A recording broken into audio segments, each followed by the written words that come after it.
Okay மக்களே, நிறைய பேத்துக்கு வந்து ஒரு டவுட் ஒன்று இருக்கும், ஆடு வளர்ப்பு வந்து லாபகரமாக இருக்குமா அப்படின்னு சொல்லிட்டு. ஸோ இங்கே பார்த்தீங்கன்னா நம்மகிட்ட வந்து ஒரு 3 கிடா குட்டியும் ஒரு 4 பொட்டை குட்டியும் நிற்கிது. ஸோ பொட்டை குட்டி வளர்க்குறதுல வந்து நமக்கு உண்மையிலே லாபம் இல்லை.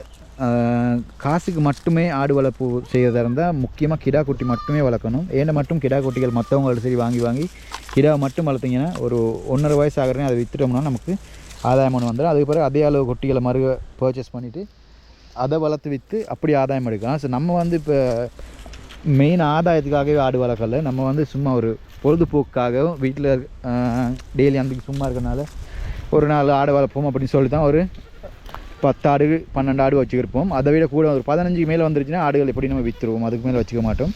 கிடாயெல்லாம் 1.5 வயசு ஆகிற நேரமே எண்டை மட்டும் விற்றுக்க தான் பார்ப்போம். அப்படி விற்றுப்பட்டு பொட்டை குட்டிகள் ஒரு 4 வச்சு இல்லாட்டி 3 வச்சுக்கிடுவோம். மற்றபடி சின்ன குட்டிகள் பெருக்கிற நேரம் கொடுத்து குறைச்சிக்கிறோம் அப்படின்னு. ஸோ நீங்களும் அதை மாதிரி ஃபாலோ பண்ணிங்கன்னா ஒரு 7-8 10 ஆடு வச்சு சின்ன ஒரு ஆதாயம்னு பார்க்கலாம். மாதம் உங்களுக்கு 50,000 60,000 அப்படி ஆதாயம் பார்க்க இயலாது. வருஷத்துக்கு ஒரு 2 குட்டி 3 குட்டி விற்கலாம் இப்படி வளர்க்குறதா இருந்தால். ஸோ நீங்கள் மாதத்துக்கு ஒரு குட்டி 2 குட்டி விற்று 1 லட்ச ரூபா 1.5 லட்ச ரூபா ஆதாயம் பார்க்குறதா இருந்தால் நீங்கள் ஒரு 40-50 ஆடு வளர்க்கணும். அப்படி வளர்க்கும் போதுன்னா உங்களுக்கு மாதத்துக்கு ஒரு 2 குட்டி விற்றுக்கக்கூடிய மாதிரி இருக்கும். ஆனால் மெயினாக ஃபோக்கஸ் பண்ண வேண்டியது கிடா குட்டிகளை தான்.